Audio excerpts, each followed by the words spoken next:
Hello, it's Media Center Ukraine Odessa, and now we are going to talk about communication and coordination between Ukraine and Bulgaria in the military sphere. We are happy to invite to join us former Minister of Defense of Bulgaria and the Chairman of NATO Communications and Information Organization, Velizar Shalamanov. Hello, good afternoon. Thanks again for joining us, and let's start with questions if you don't mind. The first one will be, how can the coordination and cooperation between Ukraine and Bulgaria be stronger after the decision of Constitutional Court, which actually acknowledged that helping Ukraine is constitutional for Bulgaria? It is really a very good opportunity to strengthen our cooperation.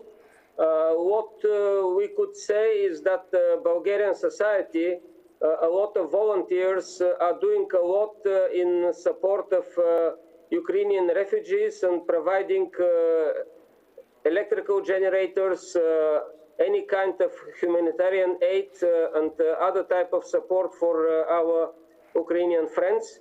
But it is time to deepen cooperation in the area of military technical aspects of supporting Ukrainian forces. And of course, this is in hands of Ministry of Defense in the framework of the mandate provided by Bulgarian Parliament and under the effective parliamentarian control and actually gaining additional public support for this deepening cooperation. Last but not least, is really shaping this cooperation in EU and NATO framework that exists and that is providing opportunity not to do this only on bilateral level, but to use the instruments of cooperation available in NATO and European Union. Tell me, please. Bulgaria was once a country member of Warsaw Pact, and so the armament and munition and weapons your country have or had is alike the one Ukrainian army had at the beginning of this full-scale invasion. So the first thing which I can think of is munition for artillery, munition and parts for fighter jets, for tanks, for armored vehicles. How can Bulgaria deepen and widen its help in the military sphere for Ukrainian army? What is important to stress here is that not only what we have in Ministry of Defense, but what is in production in our defense industry to very large extent is still related to this type of weapon systems. So Bulgaria could provide support to Ukraine not only using reserves of the armed forces, but through production, through accelerating this production in order from our defense industry to provide support with munitions and everything else that is in our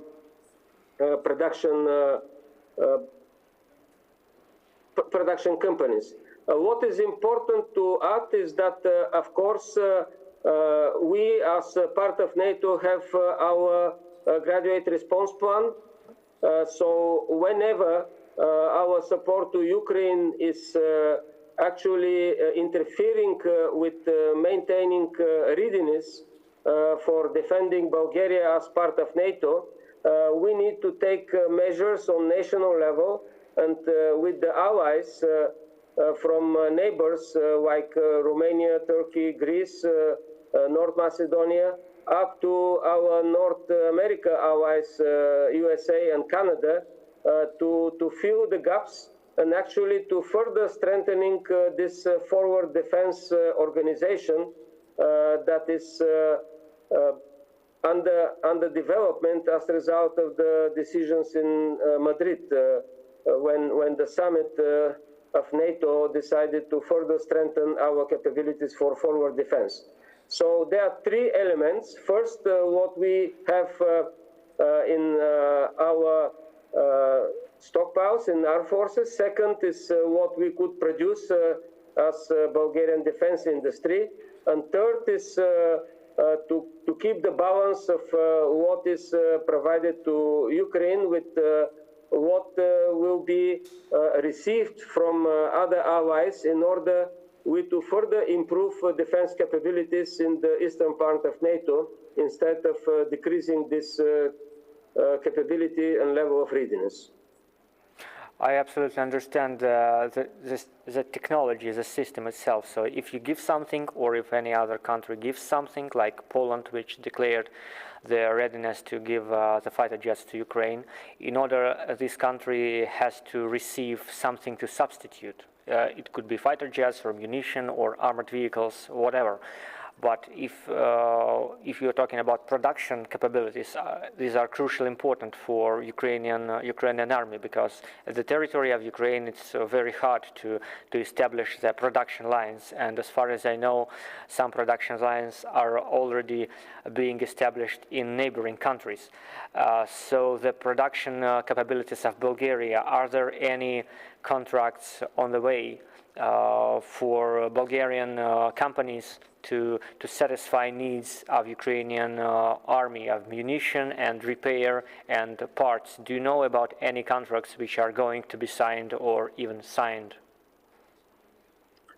It was formally reported that actually using the available programs in US, in UK, in Poland, and in European Union, we are able to really produce through the contracts signed in the framework of these programs in order to provide munitions and other equipment, military equipment for Ukraine. And as I mentioned, it is part of ongoing activities.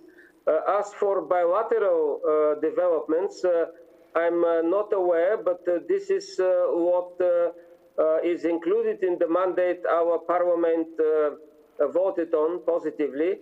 And I expect after election 2nd of April, we to have a regular parliamentarian government that will put the priority on defense support to Ukraine and rapid modernization and re-equipment of Bulgarian armed forces as part of NATO forward defense. So as far as I understood, the decision which was voted in December last year, the mandate, the full list of weapons which are going to be provided to Ukraine is not being disclosed, right? It's closed information at the moment. The mandate is public, but implementation depends on decisions of Ministry of Defense, and of course based on agreement between Bulgaria and Ukraine.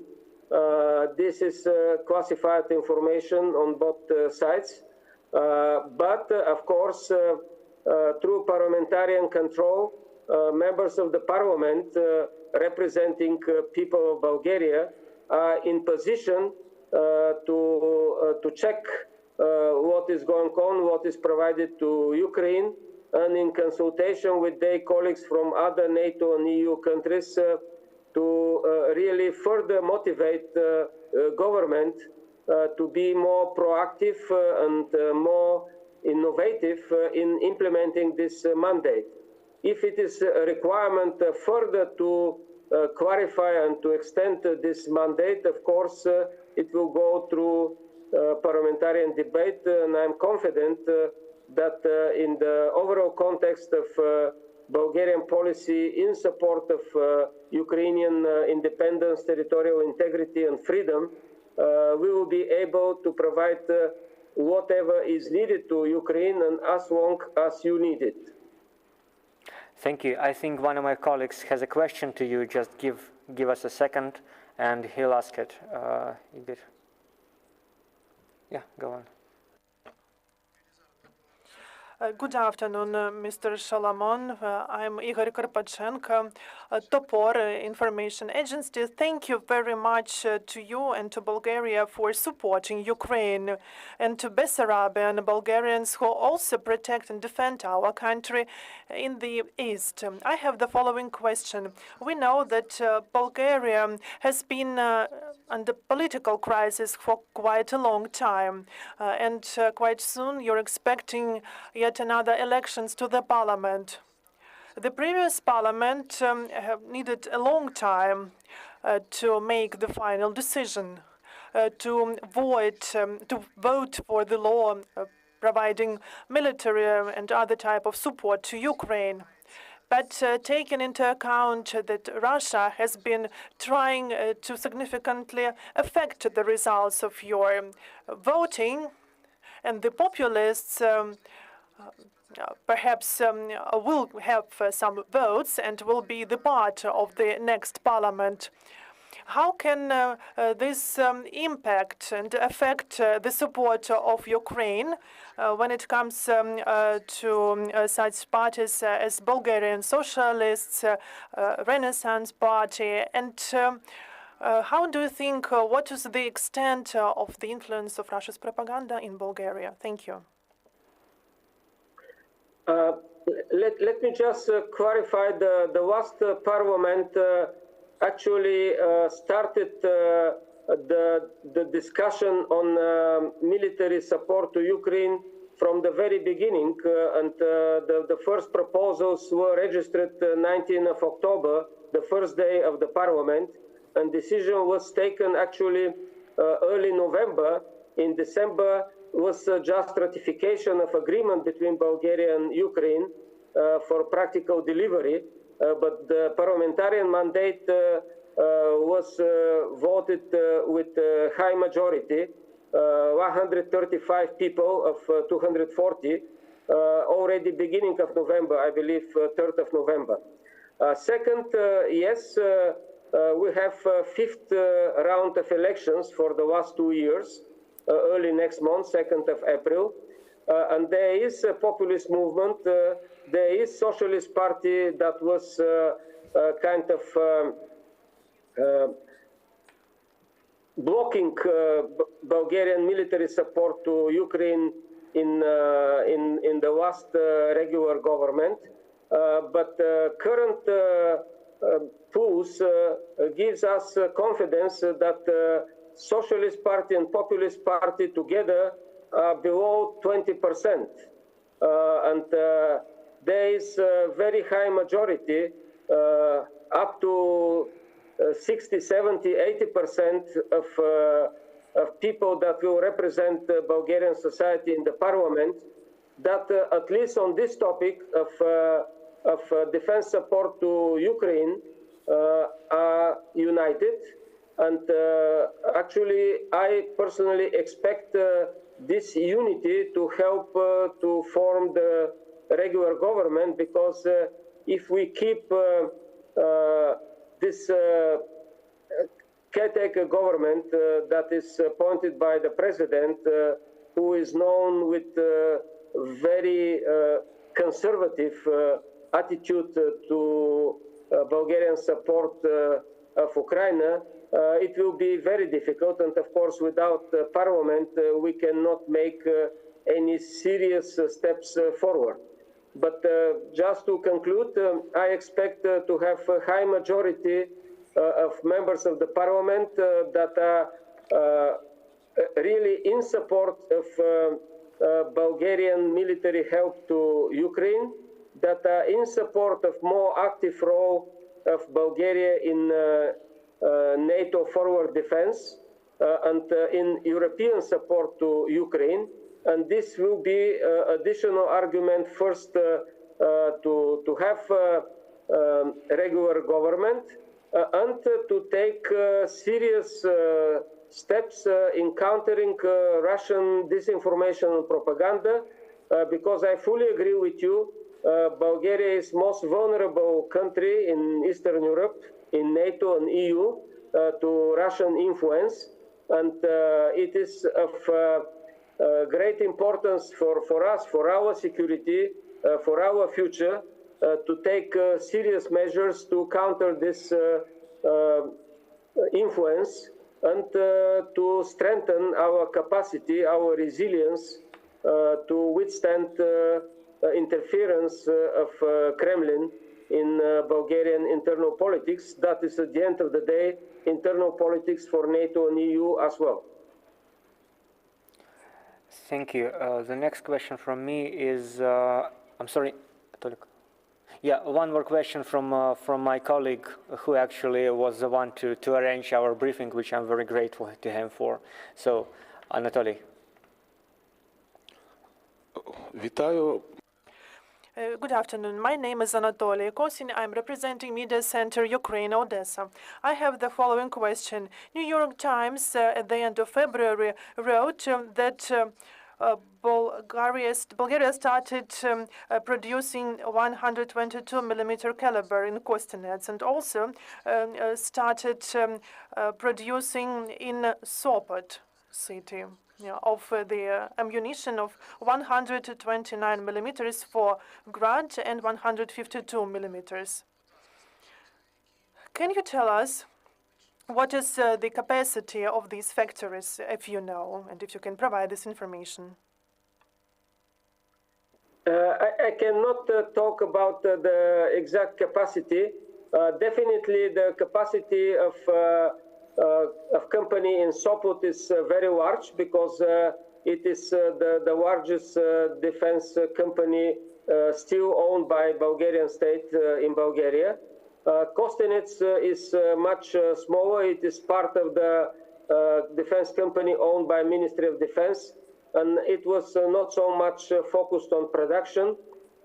But what I could say is that all this capacity is available, and it is a matter of practical steps taken by the government in the framework of the parliamentarian mandate to further extend the production capacity and to fulfill the high demand of this type of munitions. So capacity exists, and mechanisms to use this capacity in support of Ukraine exist. How effectively all this will be managed depends on the government. Thank you. You just mentioned, answering to the question of my colleague, that both of these companies are de facto state-owned. So it's either government or Ministry of Defense. I wanted to ask you whether there are any private companies, private production capabilities, which can be used by Ukrainian government, hired by Ukrainian government to fulfill our needs in munition. Are there such private companies in Bulgaria, or is it just like in Ukraine, where the biggest production plants are state-owned also? Yes, in Bulgaria we have private companies that are producing munitions, small arms and light weapons, and they are quite flexible. So I expect they to be even more proactive, and because private companies are looking for the future, I think this military technical cooperation with Ukraine, but with the US, with UK, with Poland, is something that attracts them, and this will help not just to fill the high demand that we experience now, but really to accommodate experience and to be part of the further developments, implementing innovations that could help even in short term because of the flexibility.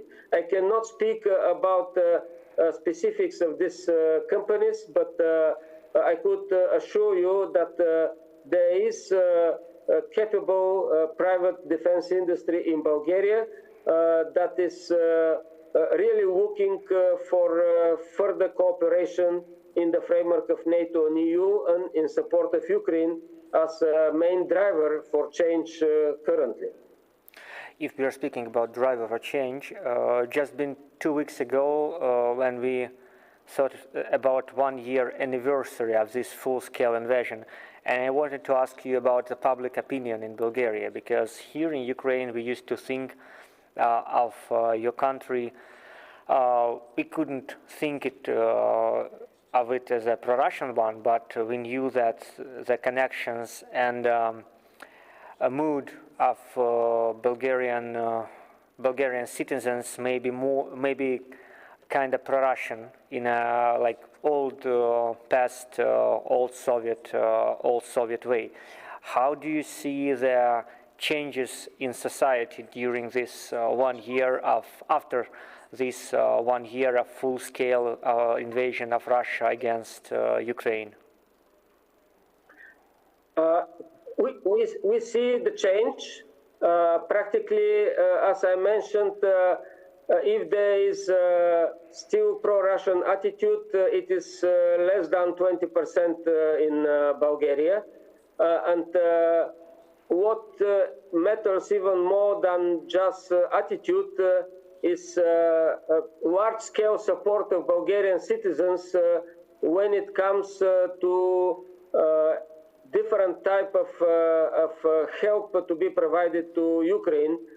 Probably you are aware with the campaign of Mr. Manuel Peikov, who was able to collect really millions in support for electrical generators, but not only, providing voluntary support to armed forces with different type of equipment that is of critical importance for defenders of Ukraine. The same is attitude to Ukrainian refugees in Bulgaria all over the country, not only big cities like Plovdiv, Sofia, Varna. Sorry. And definitely this is something that improves. But as I mentioned, it is still our challenge to find effective countermeasures to Russian disinformation and propaganda that still is influential in Bulgaria because, as we used to say, there is unproportionally large fifth column of Russian agents in Bulgaria and in some Bulgarian institutions that even small in number have unproportional influence of what people see in the activity of our institutions and our state as a whole. But situation is improving, and after 1 year of this terrible war, more and more people are opening their eyes. Tell me please, Bulgaria is a member of NATO, and surely the security of Bulgaria is a part of NATO whole system of security. I wanted to ask you, do you have any information, if this information can be disclosed, how Bulgaria changed its security system, its security assets after the Russian invasion to Ukraine? Because Bulgaria is a Black Sea country, so you, like Romania, like Ukraine, like Turkey, we all have the border de facto with Russian Federation. Did Bulgaria add to maritime security component? Maybe did you somehow rebuild the security on the seaside? What I could share is that there is visible improvement of defense cooperation between Romania, Bulgaria, and Turkey as joint exercises, as planning, as preparation, with the seaport in Alexandroupolis in Greece using as a main seaport for transportation of equipment for exercises. We see involvement in this effort of Greece as well, and all the Western allies. So Black Sea is kind of blocked now because of the war, but we see stronger and stronger cooperation with Romania, Turkey, and Greece, providing access of NATO to this area for forward defense. Definitely, we have very strong support for air defense, for missile defense, and for the Black Sea, I think especially with the end of this war, there will be totally different situation, having much closer cooperation between littoral states, including Ukraine and Georgia, that was not so effective during the last several years. Thank you. Thank you for this briefing, Mr. Shalamanov. I hope we will see you again in some time and talk about positive results of cooperation between Ukraine and your country after the elections, after the decisions which are to be made in the future. Thank you for your time and for joining us here. Thank you. Slava Ukraini, and we are with you, so we will win together. Героям слава. Дякую. Thanks. We are going to have our next briefing at 1 p.m. in half an hour. And the next briefing will be dedicated to private military company Wagner activities in Serbia. We already had a briefing with the Serbian lawyer Čedomir Stojković, and we're going to have him here online at 1 p.m. Stay with us. It's going to be interesting.